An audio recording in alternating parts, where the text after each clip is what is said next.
nuevamente. Es para mí un privilegio el estar aquí y platicarles de un tema que a lo largo ya de estos 40 años de mi vida profesional ha ocupado gran parte de mi tiempo. O sea, de decir, cuando el temblor yo era el encargado del servicio de prematuros en centro médico, luego me fui a la raza hasta que me jubilé en el servicio del prematuros del quinto piso poniente, y luego en estos últimos 2 años en la unidad de cuidados intensivos neonatales del Vicente Viñada. Entonces vamos a revisar los principales aspectos del manejo actual del recién nacido prematuro, y empezaremos diciendo que en México la ley de salud que establece que a las 501 gramos de peso o menos de 22 semanas de gestación se considera aborto. Y pues esto sigue siendo vigente, es la Ley General de Salud. Y entonces, ¿cómo se define al prematuro? Aquel de menos de 37 semanas de edad gestacional, que esto corresponde a un peso más o menos de 2,5 kilos. Esto en los países del primer mundo significa hasta el 10%, mientras que en el tercer mundo, como es el caso de México, puede ser entre el 20-25 y en determinados lugares puede llegar a ser hasta el 40%. Entonces vean esta gráfica, está muy suavizada porque de decir tercer mundo, México, Latinoamérica, el Caribe, 8.6%, pero pues es de las estadísticas oficiales de la Organización Mundial de la Salud. ¿Qué sucede en los Estados Unidos de Norteamérica? Allí tienen alrededor de 320 millones y nacen alrededor de 4 millones cada año, y de los cuales, fíjense, casi de todas, 99%, se atienden en alrededor de los 5,000 hospitales que cuentan con servicio de maternidad. Hay 850 unidades de cuidado intensivo neonatal y hay 4,300 neonatólogos. Y estamos hablando de 500,000 de prematuros cada año en este lugar. De ellos, 14 ingresan a la unidad de cuidados intensivos neonatales. Y vean las características. La sobrevida en las unidades de cuidado intensivo neonatal es mayor al 90%. Si son de menos de 22 semanas, casi de todas se mueren, 95%. Si son de 23, ya disminuye al 75%. Si son más de 24, ya es al 50, al 60% de sobrevida. ¿Y qué pasa con ellos? Una quinta parte van a tener alguno de estos problemas: daño cerebral, retraso en el desarrollo, problemas de visión o problemas auditivos. Son estadísticas muy bien hechas allá. ¿Qué sucede en nuestro México? A mediados de julio vamos a ser 121 millones de habitantes, de los cuales nacen 2,600,000 cada año en los aproximadamente 2,000 hospitales que cuentan con servicio de maternidad. ¿Cuántos neonatólogos? 1,337 neonatólogos en alrededor de 150 unidades de cuidado intensivo neonatal. Un 25% se considera que son prematuros. Entonces, estaríamos hablando de 100,000 más que en Estados Unidos, o sea, alrededor de 600,000 prematuros cada año. Y entonces, estos son los 4 aspectos. Antes del nacimiento, al momento del nacimiento, de los problemas secundarios a la prematurez y el seguimiento a corto, mediano y largo plazo, que incluye el manejo de las secuelas. Les recomiendo el PAC 8 del año pasado, salió encabezado por Julio César Ballesteros, salió un libro sobre el manejo del prematuro. Y mi esposa, la doctora Danglot, y yo hicimos la parte del seguimiento de estos niños, qué es lo que hay que ver, cada cuándo se revisan, dónde se revisan, qué vacunas se les aplican, qué es lo que hay que hacer. Entonces, aquí esto es algo ideal. Obstetra, internista, anestesiólogo, pediatra y la enfermera para, de manera individual, decidir el momento y la vía más adecuada para la resolución de ese embarazo. Hace 10 años o más era impensable que por causa obstétrica un ginecobstetra hiciera una cesárea en un producto de menos de 34 semanas. Ahora no, ahora con las mejores técnicas, etcétera, no es raro que un ginecobstetra en aras del producto haga una cesárea a las 24, 25, 26, 27 semanas de gestación. Y entonces, esto es un trabajo de don Ernesto Díaz del Castillo, recientemente fallecido, en el cual encontró que la edad óptima para la procreación es de los 18 a los 35 años. El intervalo, o sea, se dice, una mujer se debe embarazar no antes de 2 años, pero no después de 5 años, porque en su vida fértil ese útero tiene una función.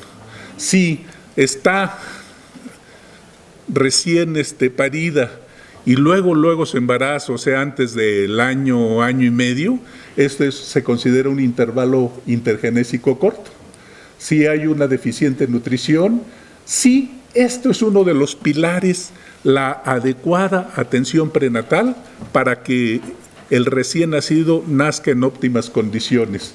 Porque si se le agrega una enfermedad como preeclampsia, eclampsia, diabetes, problemas pulmonares, cardíacos o renales, hay problemas. Lo mismo, esta preeclampsia, eclampsia, una infección de vías urinarias que es con mucho la causa más frecuente de desencadenamiento de trabajo prematuro. Entonces, si hubiera una buena atención prenatal y se tratara esto oportunamente, no habría tanto nacimiento de tantos niños prematuros. Y vean cómo la ruptura prematura de membranas, muchas veces asociado a infección, como la responsable de un 25%, o sea, 1 de cada 4 de los nacimientos prematuros. Obviamente, si hay un embarazo múltiple, entre más productos sean, lo más probable es que nazcan prematuros. Si hay incompetencia ísmico-cervical o si la placenta, en lugar de ponerse a los lados, se inserciona anormalmente, una placenta previa, puede suceder esto. Y entonces, esto es las guías de práctica clínica de la atención del recién nacido. Esto es lo que se debe de hacer para la atención adecuada del recién nacido. Y entonces, historia clínica completa. No es lo mismo una muchacha de 45, 46 años que tristemente en este México moderno, muchas de ustedes se dedican a su carrera y cuando menos se acuerdan ya andan rascándole los 35, 38, 40 años.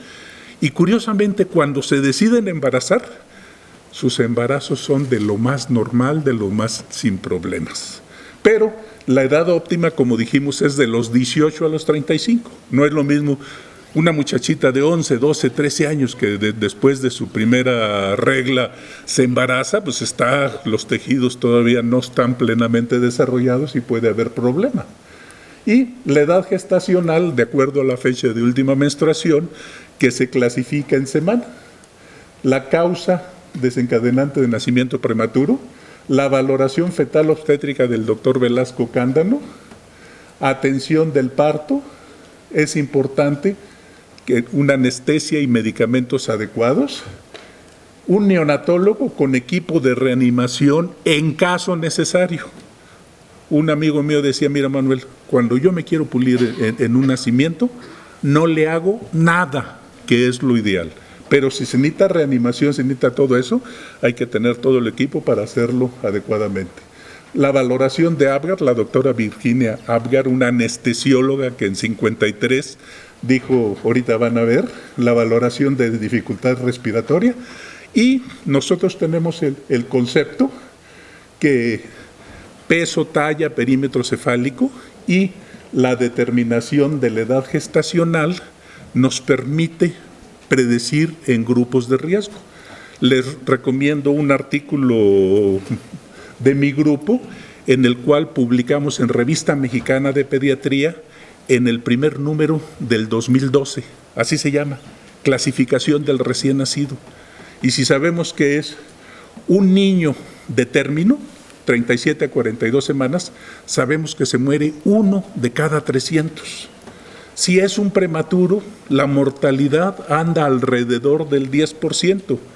Y si es un inmaduro, que esto es una modificación en nuestro medio que hizo el doctor Carlos H. Lozano, un neonatólogo que estuvo aquí y ahora trabaja en Monterrey, en el cual los inmaduros considera de las 20 a las 28 semanas de gestación, del cual es un grupo de alto riesgo y con una alta morbimortalidad. En nuestro medio, la morbimortalidad del prematuro anda por arriba del 85-90%.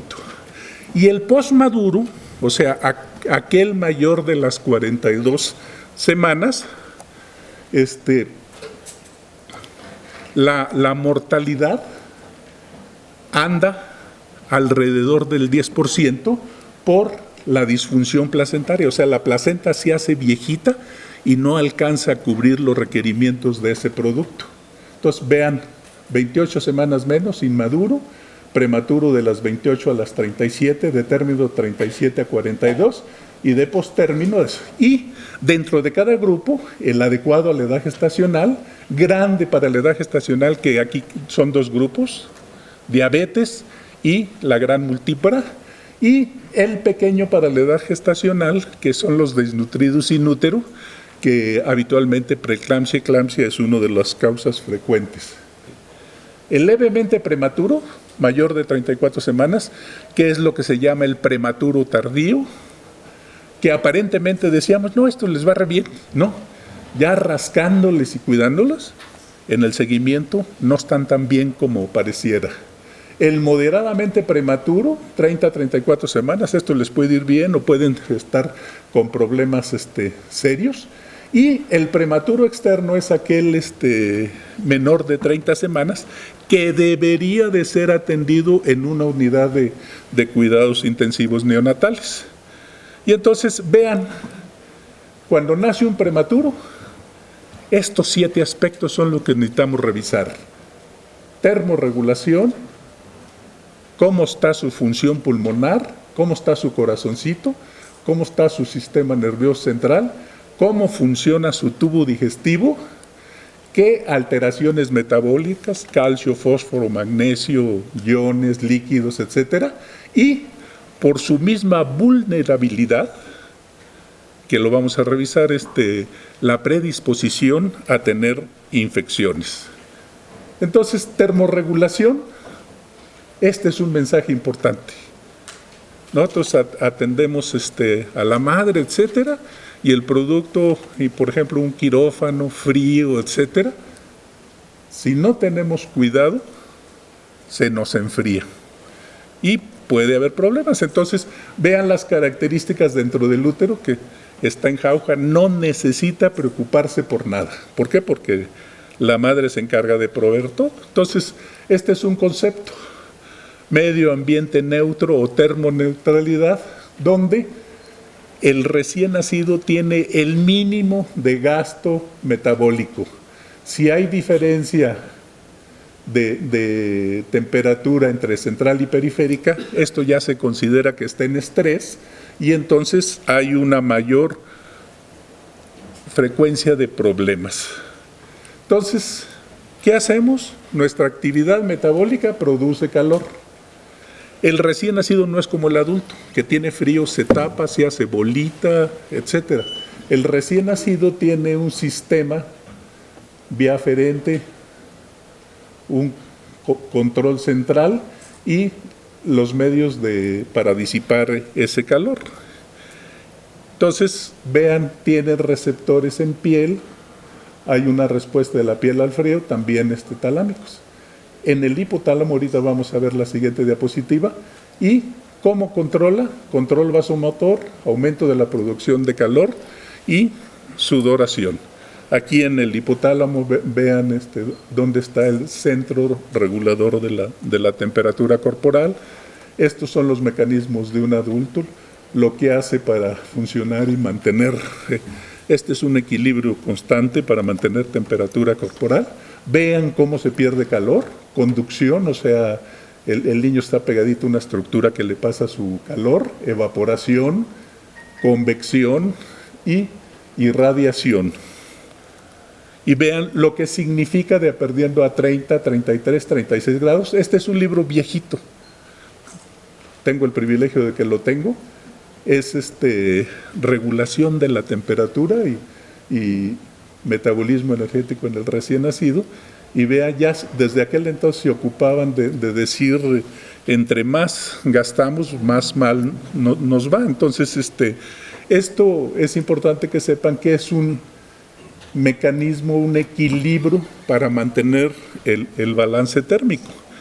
Y esto es lo importante en el recién nacido. El recién nacido tiene, estas son las zonas de la grasa café o grasa parda, que son triglicéridos que están en estas zonas y en los cuales el recién nacido los libera para producir calorías fácilmente aplicables. Y entonces vean lo que nos puede suceder así muy inmadurito, con la piel, etcétera, cómo hay mayor consumo de oxígeno, de glucosa, menor producción, o sea, se puede agotar. El no mantener adecuadamente la temperatura en estos niños puede hacer que se gaste el surfactante y entonces dar conducto arterioso, etcétera. La glucosa pues, es hipoglucemia y acuérdense que el metabolismo con oxígeno, el metabolismo aerobio, da 36 molas de ATP, que entra en hipoxia, entonces entra el metabolismo anaerobio, que es el de ciclo de Embden-Meyerhof, que produce 4 ATPs. No es lo mismo tener su instalación eléctrica así, a leña o carbón, poco efectivo, etcétera, y el recién nacido tiene que hacer uso de todo esto. Entonces vean, así ya como colorario de esto, no es lo mismo tener al niño todo destapado, etcétera, y los chiflones, etcétera, a tenerlo adecuadamente cubiertito, con doble... Entonces es importante que no se nos enfríen los niños, cuidar el aspecto del control de la temperatura. El otro factor importante es el síndrome de dificultad respiratoria. La gran mayoría del prematuro por deficiencia del factor surfactante, que entre menos edad gestacional, más frecuentemente se presenta. Esto es una microfotografía de un alveolo. Esta es la imagen típica característica, un prematuro intubado. La imagen para los románticos en reloj de arena, en vidrio despulido o en vidrio esmerilado, una broncograma aéreo que rebasa la silueta cardiovascular, etc.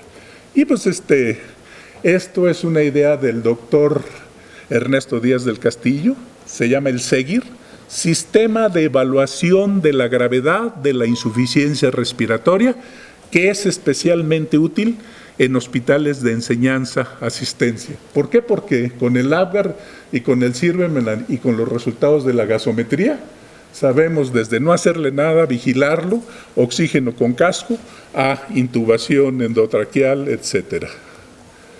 Esto siempre es correlacionar los antecedentes y podemos saber las principales características de estos 4 graves problemas que puede sufrir el recién nacido, entre de ellos el prematuro. Taquipnea transitoria del recién nacido, pulmón húmedo, es que ya sea que nace mediante cesárea o es una gran multípara, y no hay la expresión del líquido pulmonar al paso del producto por el conducto del parto. Entonces, ¿en dónde sucede? En el desnutrido, en la cesárea, en el parto precipitado, o sea, muy rápido. ¿Qué características tienen? Son productos de término o cercanos a término.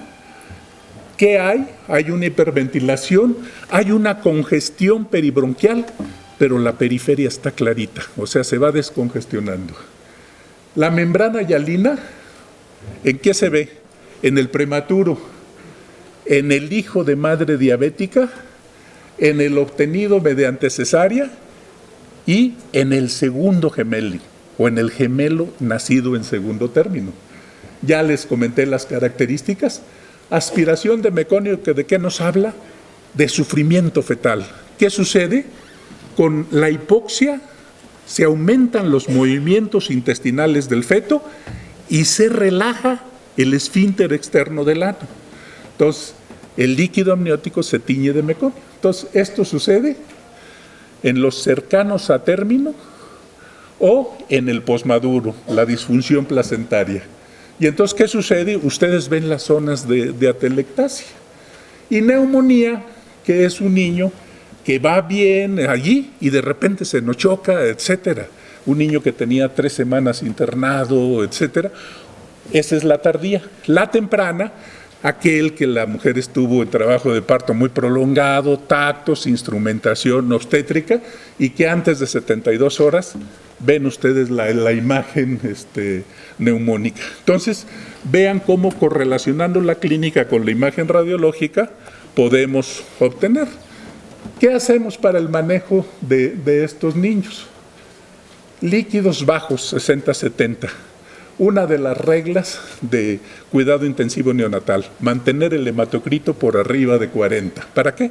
Para que la moronguita, la sangre, cumpla satisfactoriamente sus funciones. El tratamiento específico, a mí me tocó la transición. Ahora aplicamos Curosur, el sulfactante pulmonar, y el uso de ventiladores mecánicos. ¿Y qué hay que vigilar? Que no se reviente el pulmón, que no haya infección o que no quede como secuelas. Y lo ideal, evitar el nacimiento prematuro con una adecuada infección, una vigilancia prenatal, que no haya infección de vías urinarias, el uso adecuado de tocolíticos, esteroides para maduración pulmonar, que son útiles de las 30 a las 32, 33 semanas. Lo mismo, la ruptura prematura de membranas. Antes de las 28 semanas no madura pulmoncitos, pero después de las 29, 30 semanas, entre mayor tiempo de ruptura prematura de membranas, hay una correlación directa con que esos niños tengan menos síndrome de dificultad respiratoria. Y entonces, a nivel del corazón, ¿qué necesitamos tener? Estar al pendiente. Estos niños de 1.200, 1.500, la gran mayoría cursan con conducto arterioso permeable.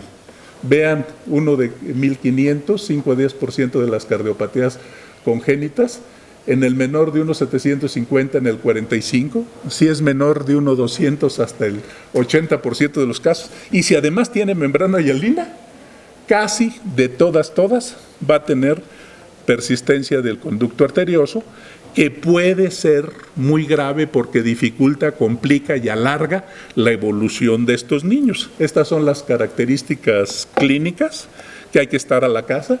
Esta es la imagen. En el Doppler color, aquí está la aorta, aquí está el agujerito, la pulmonar, y vean este chorro jet en color, que es diagnóstico de conducto arterioso. El manejo, líquidos bajos, poco sodio, ventilación mecánica, etcétera. Y antes le echábamos mucha crema a nuestros tacos, pero en diciembre del 2011 en el Pediatrics, en un hospitalito de Israel, gentes, el Tempra, paracetamol, tomadito, 15 miligramos por kilo de peso, 6 dosis, de chile, de dulce y de manteca, o sea, conductos de 1 semana, de 15 días, de 3 semanas, cerraban el conducto arterioso. Nosotros estamos más evolucionados porque aquí tenemos paracetamol IV, o sea, se lo aplicamos directamente. Entonces, olvídense indometacina, que costaba 1,500, 1,800 pesos, etcétera. Los 50 gramos del Tempra IV, no le estoy haciendo comercial, salen 50 pesotes. Nos sirve un frasquito para 5, 6, 7, 8 niños de tratamiento. Y prácticamente sin contraindicación. Entonces, de decir, si ustedes no tienen paracetamol y B, pueden dárselo tomadito, igual se cierra. Entonces es uno de los grandes avances de esto, porque podemos, así en mi consulta particular, ay, doctor, mi hijo tiene conducto arterioso, llévese el Tempra, tómese tal, etcétera. Doctor, ya se le cerró. Sí, impactante. Entonces, el otro aspecto, en sistema nervioso central pueden suceder dos cosas, una hipoxia y la otra las hemorragias. ¿Por qué?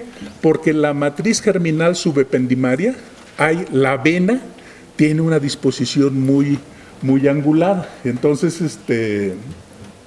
hay mucha propensión del prematuro al sangrado. Vean, aquí es donde habitualmente son los sangrados, núcleo caudado. Vean lo mismo el ultrasonido. Si es de atrás para adelante, se le llama el corte coronal.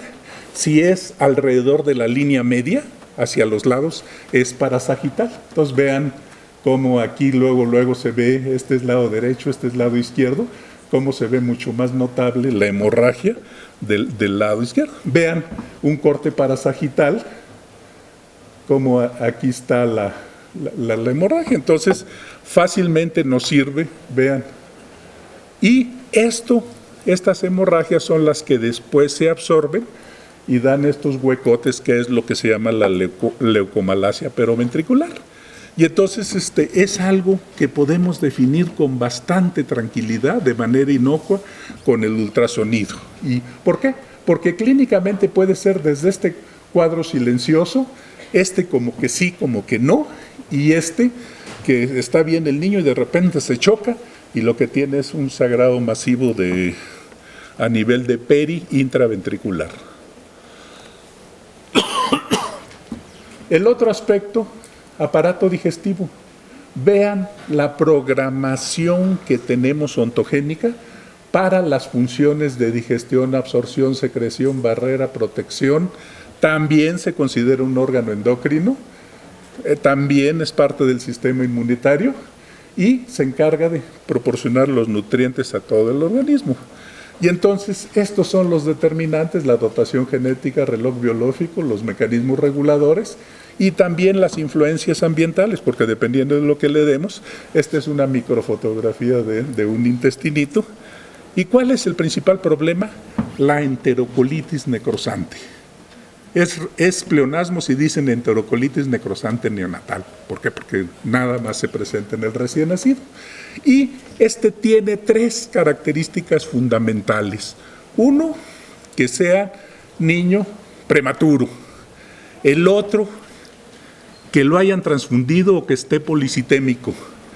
Y el otro, que le hayan hecho cateterismo umbilical. Entonces, se desencadena todo esto y pues es un cuadro de sepsis. Y entonces, de decir, vean la experiencia que tenemos. En el 80% de los casos, estas enterocolitis les va bien, un 15% tienen una evolución tórpida y un 5% son de esos que háganle lo que hagan, les va mal y se complican y fallecen. La clasificación de Bell, índices de sospecha, no es hacer mala medicina sobre diagnosticar enterocolitis necrosante. ¿Por qué? Porque con el ayuno, con el manejo médico, etcétera, les va bien a la gran mayoría de los niños. Mientras que ya cuando está en la clasificación de Klemm, ya cuando está complicada, que hay perforación, etcétera, pues es más difícil. Vean, o sea, la necrosis del intestino por completo. Y entonces se maneja como si fuera sepsis, ayuno, en las medidas generales y un adecuado aporte de líquidos, sonda orogástrica para descomprimir el tubo digestivo y vigilar tanto desde el punto de vista clínico, radiológico. Vean, dependiendo del estadio, una sobrevida del 75%, ya del 2 ya es menor y del 3 es Y lo que les comenté, edad gestacional menor a 34, peso menor a 1,500, Apgar menor de 6, hay antecedente de rupturas y entonces un aspecto importante, aquí puse el 10%, pero entre el 10 y 20% de los casos de estos niños con enterocolitis hacen estenosis colónica, que son de esos niños que no van bien, que cualquier cosa se distiende, y la única es anastomosis término-terminal para corregir este problema. Vean las alteraciones metabólicas. Esto es Kornblatt, o sea, tiene su libro del manejo del metabolismo de los carbohidratos en el recién nacido. Los criterios de Kornblatt son estadísticos.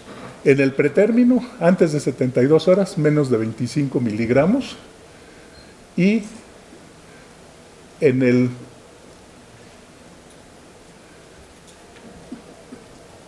el de término, menos de 35. Y después de las 72 horas, ya sea pretérmino o tetérmino, que tengan una glucemia menor de 45 gramos. Sí es importante estar a la vigilancia de esto. ¿Por qué?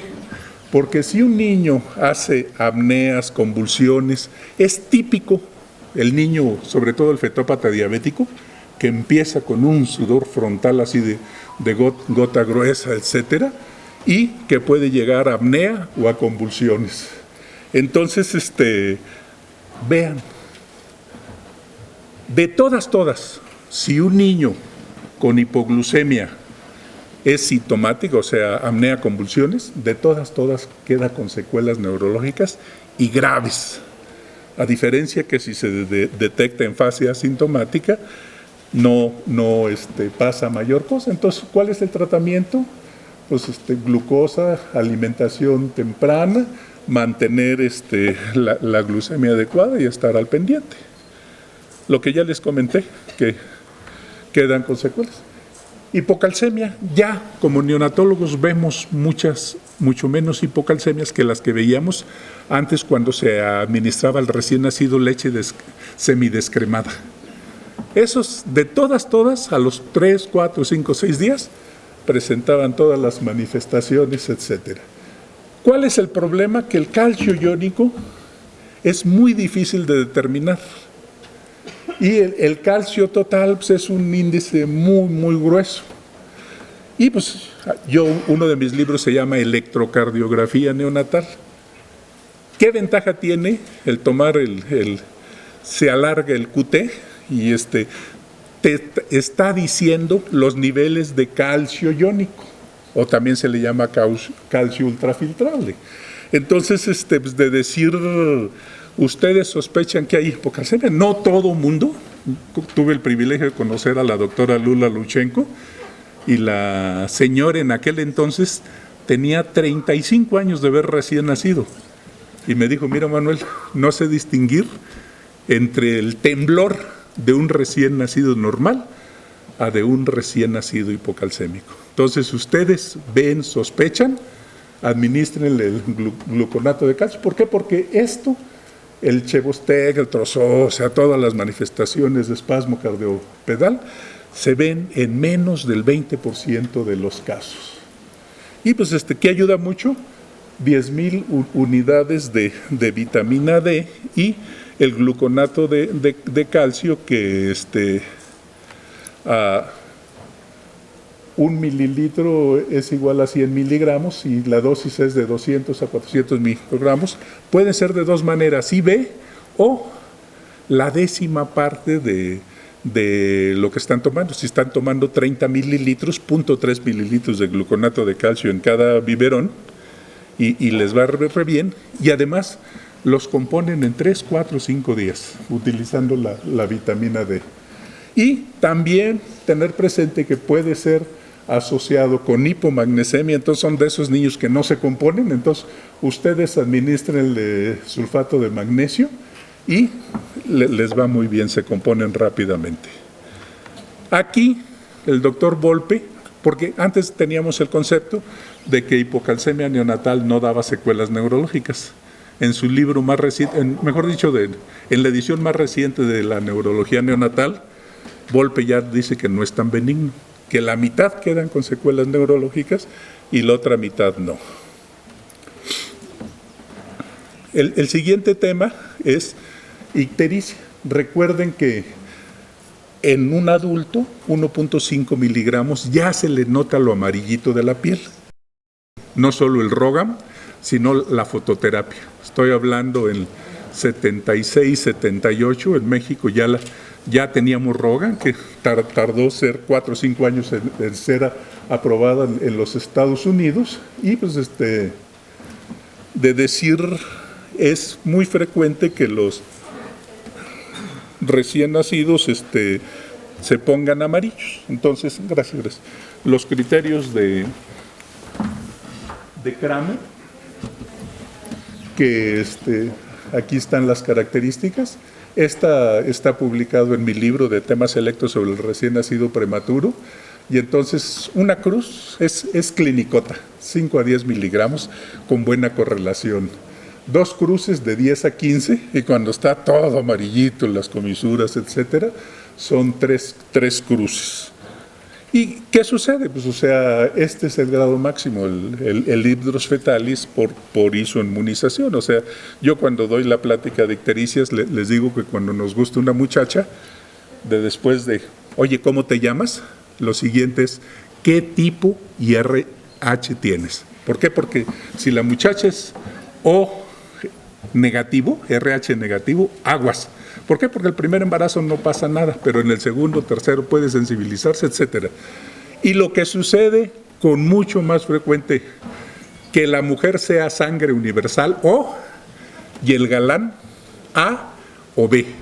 Ese puede dar broncas desde el primer embarazo y con isoinmunizaciones graves. Entonces, ¿qué hay que ver?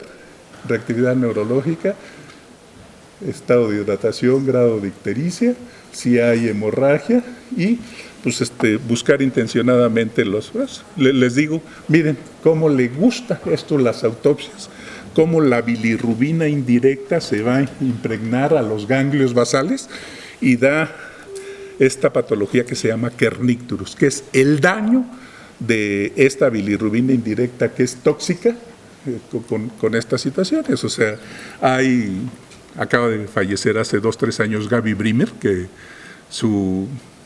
nació en Chile su primer hermano.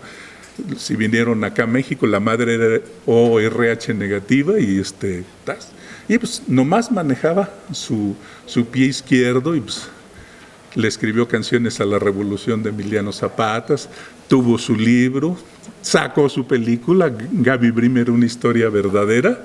Y hay otra película también en Estados Unidos de Mi pie izquierdo, o sea, de un cuate que en la misma situación, con secuelas neurológicas, de todo esto. Y pues de decir que es importante la prevención de esto, no hacer que se eleven mucho sus niveles. Aquí, si el producto es RH positivo y con CUPS negativo, vale la pena administrar el ROGAM a la madre antes de las 72 horas. Y se obtienen mucho mejores resultados si en las 28 semanas de gestación, obviamente, independientemente qué tipo de sangre tengan, se aplica una dosis de ROGAM. Entonces, vean la situación. Esto fue un hallazgo de unas enfermeras en Londres, que vieron que los que estaban más pegaditos de la ventana se les quitaba más rápido lo amarillito. Y entonces, como siempre, un doctor Kremer, que ya se los presenté hace rato, dijo, y entonces ya fototerapia es toda una ciencia, cuánto duran las lámparas, de qué color, verde, azul, amarillo, luz blanca, etcétera. Y entonces, de decir, funciona muy bien. Y pues cuando no, esto es algo que publicamos en el 83, el doctor Ruiz Zapata, de decir, aprovechando la energía de la arteria umbilical. Entonces así se llama, exsanguino-transfusión a circuito cerrado y doble metriceta en línea. Comodísimo, porque hace uno la exsanguino, se conecta, y ya nomás estar checando que la misma cantidad que entra es la misma cantidad que sale. 45 minutos, 1 hora, 1 hora 15, y tenemos el monitor que vamos viendo. Si hay taquicardia lo estamos haciendo muy rápido, si hay bradicardia o alguna otra cosa, aguas con los medicamentos del paquete, y funciona muy bien desde el punto de vista técnico. El otro aspecto es la predisposición de infección, que está muy lábil, y entonces vean desde el 10 al 36% de los pacientes, prematurez, bajo peso, infección, trabajo de parto, instrumentación obstétrica que no está, y la ruptura. Y vean, mortalidad baja. Entonces, ¿qué debemos de hacer? Como el niño no nos dice, tenemos que estar a la casa, ir adelante. Vemos que sospechamos que es sepsis, luego es doble esquema antimicrobiano, etcétera, y pues con esto hace que no se sabe por qué el varón es más débil que la mujer. Yo siento que, recuerden que X con X es niña, X con Y, si se fijan, la Y es una X que le falta este material cromosómico. Las muchachas aquí viven 80 años, nosotros de varones 72 años. Siento que por ahí anda por qué el hombre es más susceptible, cuando menos en la etapa de recién nacido, a tener problemas. Y entonces la sepsis, si es poco después del nacimiento, antes de las 72 horas, es temprana. Si es después de las 72 horas, ahí sí ya la tardía tiene mucho que ver los microorganismos, que cada unidad tienen sus propios gérmenes, etcétera. Entonces, es importante esto. Y pues cada unidad tiene su propio esquema antimicrobiano, y pues la idea es una atención integral del recién nacido prematuro. Iniciar tempranamente. Y finalmente ese aspecto que le digo está muy bien cubierto en este libro,